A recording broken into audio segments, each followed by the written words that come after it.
दोस्तों मेरे शायद करियर का दी एंड हो सकता है इस पूरे यूट्यूब जर्नी का। जबकि ये इस जो चैनल है, ये जो जिस पर आप अभी वीडियो देख रहे हैं द फीड आउट, इस चैनल का नाम पहले युवा न्यूज़ हुआ करता था, लेकिन उससे बदलकर मैंने इसका फीड आउट कर दिया है। इसके पीछे कई रीज़न है, कई कारण हैं, लेकिन इस टाइम में मैं ये जो वीडियो बना रहा हूँ और ये जो वीडियो आपके सामने मैं लेकर आ रहा हूँ, इसके पीछे भी कई रीज़न हैं।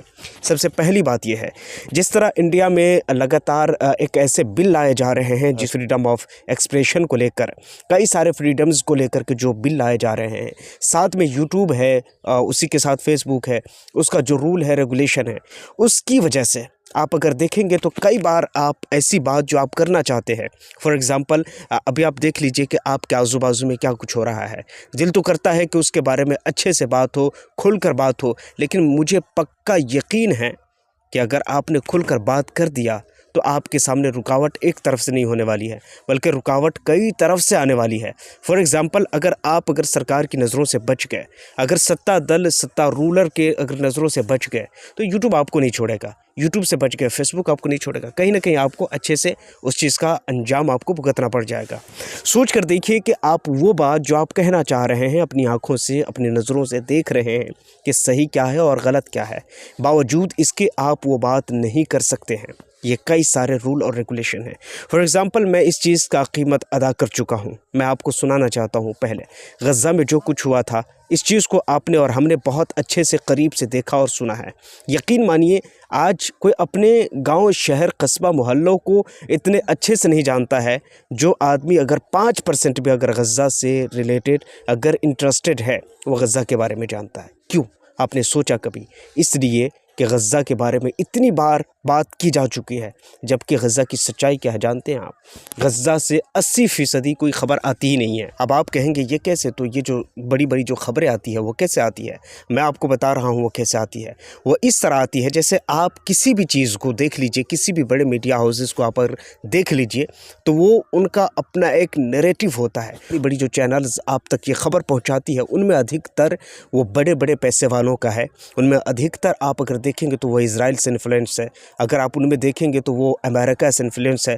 तो आप कहीं ना कहीं जो बात पहुंचाना चाहते हैं, अगर वो आपने सही तरीके से, सही ढंग से अगर आप पहुंचा दिया आपने, तो आपकी खैर नहीं है। और ये बात से रिलेट करेंगे वो लोग जो इस फील्ड में हैं, या फिर वो लोग जो ऑलरेडी इस चीज़ का सामना कर चुके हैं। आज से कुछ दिनों पहले मैंने गज़ा को लेकर एक वीडियो बनाया था, जबकि मेरा फ़ोन था, उस फ़ोन से मैं वीडियो अपलोड किया था। उस फ़ोन पर मेरे यूट्यूब की तरफ से मेरे ऊपर बहुत सारे प्रॉब्लम्स क्रिएट हुए हैं, जो मैं चाहता हूं कि यहाँ अगर उस चीज़ पर नहीं बात की जाए तो बेहतर है। वो कहने का तत्व ये है दोस्तों कि मैं ऑलरेडी इस चीज़ का बहुत बड़ा एक समझिए कि कीमत अदा कर चुका हूँ। फ़िलहाल में मैंने फिर से इस चीज़ पर काम करना शुरू किया है।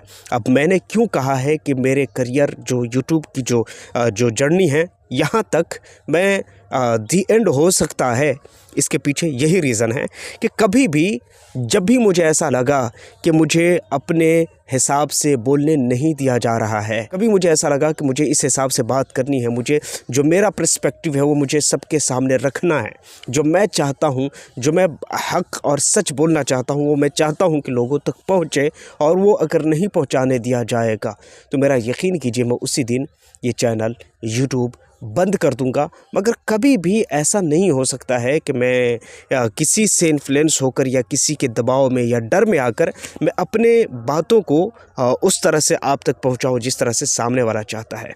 अगर मैं ये कुछ करने लगूं तो शायद मेरे लिए बहुत सारे फील्ड हैं और बहुत सारे कैटेगरी ऐसे हैं जिस पर मैं काम करूं तो शायद मैं बहुत यूनिक और बहुत ज़बरदस्त काम कर सकता हूं। मगर मैंने इसे ही क्यों चुना है, मैंने न्यूज़ कैटेगरी को ही क्यों चुना है, उसके पीछे सिंपल सा रीज़न ये है कि मैं चाहता हूं कि वो ख़बर जिसको लोग अपने हिसाब से दिखाते हैं, बल्कि मैं उसको उस हिसाब से दिखाऊं जो सच है। हालांकि अगर आपने देखा हो, ईरान को दो तरह के लोग मिले। एक तो वो जो ईरान के ख़िलाफ़ रहे, एक तो वो जो ईरान को लगातार सपोर्ट करते रहे। मैं हालांकि उन दोनों से अलग, वो जो ईरान को अंधा सपोर्ट कर रहे थे और वो जो ईरान का अंधा विरोध कर रहे थे, मैंने उन दोनों का भरम तोड़ा है। अगर आपको यकीन नहीं हो तो वो जो पिछली वाली वीडियो है वो आप देखिए, उसमें मैंने आपको बताया है कि ईरान में जो रेवोल्यूशन आई, ईरान के अंदर जो कुछ अभी हो रहा है वो क्यों हो रहा है। अब सोचिए कि आयतुल्ला अली ख़ामनी की सरकार आज से नहीं कई सालों से है। अब उन कई सालों में इन सारे प्रॉब्लम्स को ठीक करना ये किसकी ज़िम्मेदारी थी? कहीं न कहीं आपके जो लोग खड़े होकर आपके ख़िलाफ़ बात कर रहे हैं, उनको आपने मौका दिया है। उनको आपने कहीं न कहीं ये रास्ता दिया है कि आप मेरे ख़िलाफ़ बोलो, आप मेरे ख़िलाफ़ आवाज़, वरना ईरान की पूरी कंट्रोल आपके हाथ में है, आप उसको सही कर सकते थे बहुत सारी जगहों पर। या फिर अगर आप नहीं कर सके तो कम अज़ कम एटलीस्ट आप जो आपकी जनता है उसको इतना तो आप रियलाइज़ करवा देते कि ये जो कुछ हो रहा है ये क्यों हो रहा है। हालाँकि इस चीज़ को अगर देखा जाए तो ईरान की सरकार ने कहीं न कहीं बहुत हद तक के इस चीज़ को समझाने की कोशिश की है कि ये सारी चीज़ें अमेरिका के सैंक्शन की वजह से हो रहा है, ये सारी चीज़ें अमेरिका के मनमानी की वजह से हो रहा है। बहुत सारी चीज़ों को ईरान ने एक्सप्लेन किया है, मगर इन तमाम चीज़ों के बाद भी बहुत सारी चीज़ों की कमी रहती है।